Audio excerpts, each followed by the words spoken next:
Recently, I've been watching a bunch of videos from Joe at Hello Sailor Effects and just been really enjoying his builds. I just love how chill he is. Joe, you're chill. It inspired me to want to try something. So recently, I'm just going to bring it in a frame with me here because I'm using my phone to make this video. Recently, I made this. It's because I'm not trying to fool anybody and I'm just a real dude. It's a Klon on one side and an EQD Bose on the other side. The PCBs I used I got from pedalpcb.com. I really dig their stuff. The difference in the Bose side is that their pedal originally used an OC139, which is a somewhat rare transistor. Not something I ever have on hand, and germanium transistors tend to be particularly unstable with heat and cold and all that. So if you bias it up in one spot and you go to somewhere else where it's much hotter, it might not sound the same. So when I built the pedal PCB one, I used an MPS 2222A NPN transistor, and the only change that I had to make to the circuit was, here, I don't know if I can turn around on this.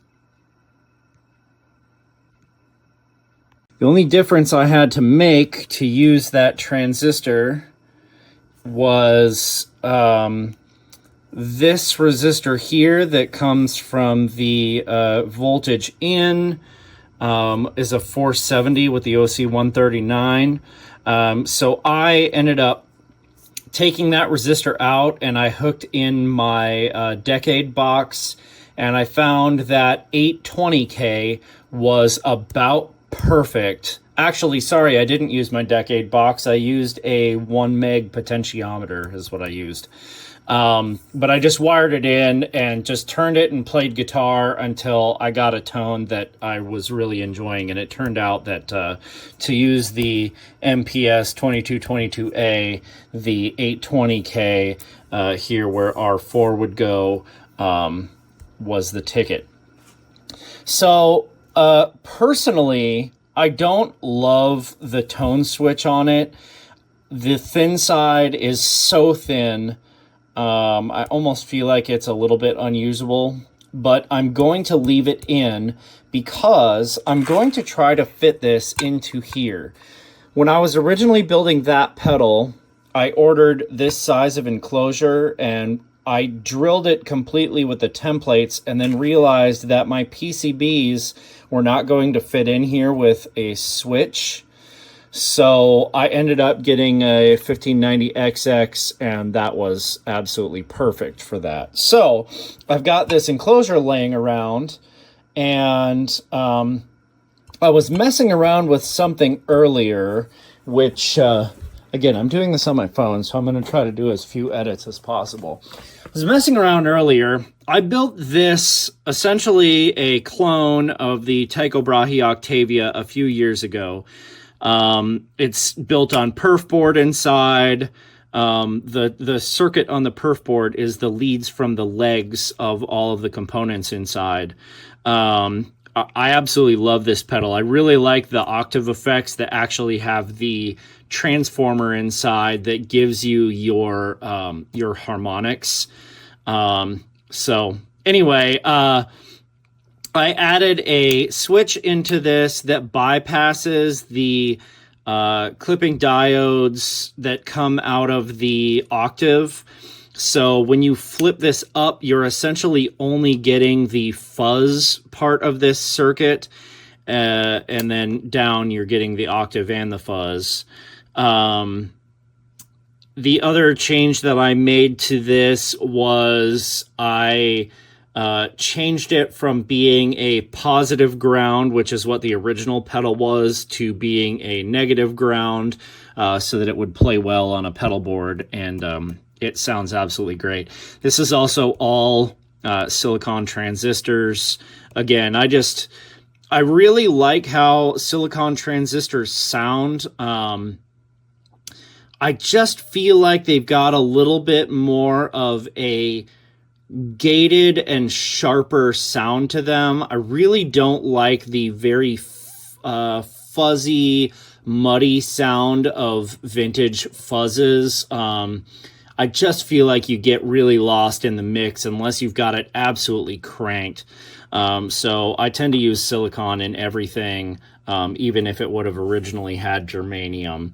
So, but earlier I was messing around with this Octavia going into the Bose, and when you turn your volume down just a little bit, you get this absolutely phenomenal gated effect. Sorry, there was a staple on my phone.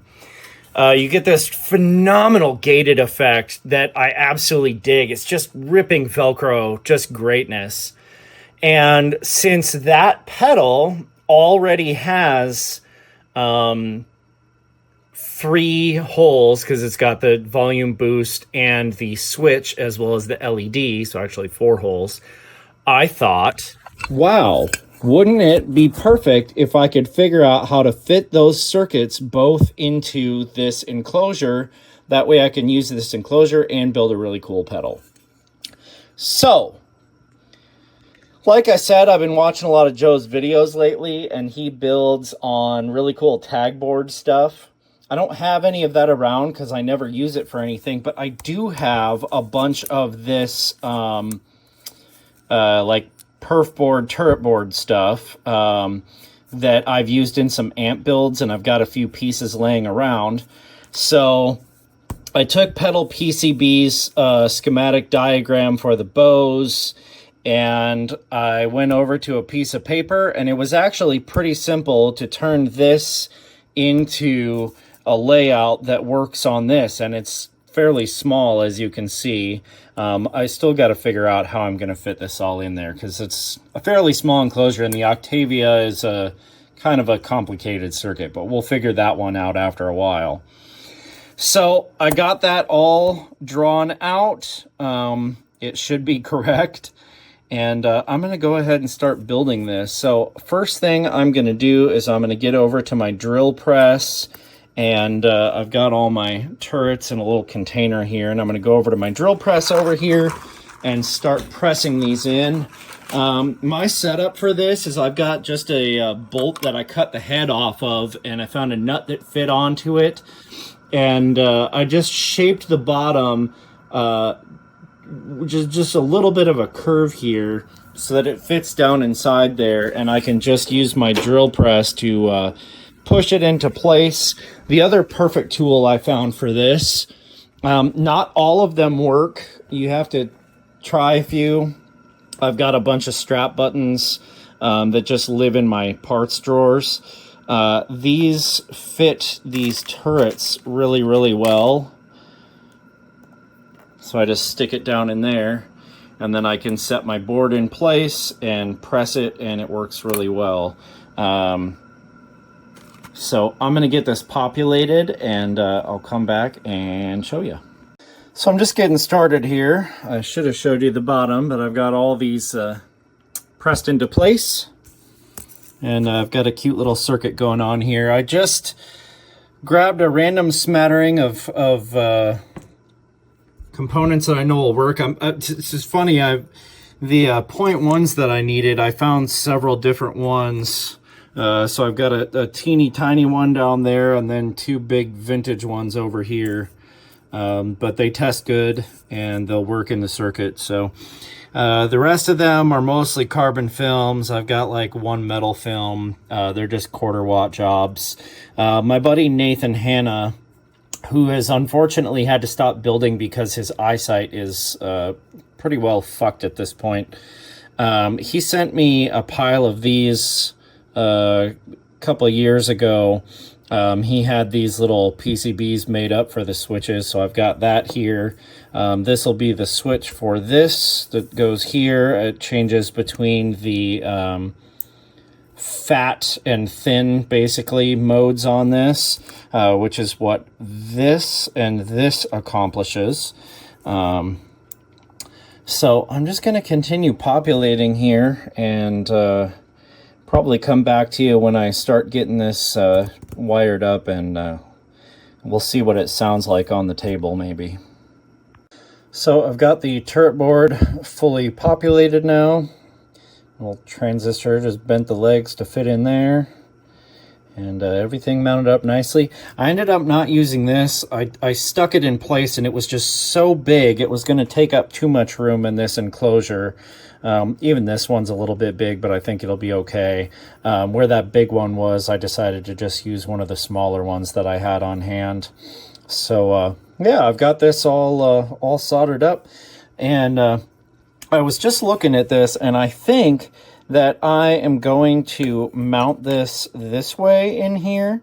It'll have plenty of room. I'm going to stand it off a little bit, just to obviously to keep this all from just grounding out. But also the inside of these covers have a little lip, and that is right up to the edge there. So that would get in the way of that. I probably could sand that down if I wanted to, just to make this a little bit shorter in this direction. But I'm thinking if I can find a good way to just stand this off from there a little bit, that'll work nicely, and I'll still have room for the switch in the pot over there. And yeah, I'm still deciding too. Technically, what's going to go in here are two effects, and often when I do dual effects, I do two different foot switches. But I think in the case of this, because I like the way that these sound together, I think that I am going to potentially just do a single switch in the middle. So you're getting both effects as one unit at the same time. And yeah, I think that's going to work really well, because it's going for the actual sound that I'm looking for. It's a little bit like, you know, mashing two things together that were never really meant to go together, but sound really cool together. So I'm going to get working on that. I don't know that I'm going to get the Octavia side done. I need to order the tiny little transformer that goes in that circuit. That's not something I ever keep on hand. And the one that I have, I want for myself because I like it and it's on my board. So I'm going to get stuff ordered for that, and probably come back and do another video with the build process on the Octavia side, and we'll finish the video up then. So I'm going to get this edited together and posted, and I'll see you guys again when I get parts in for that.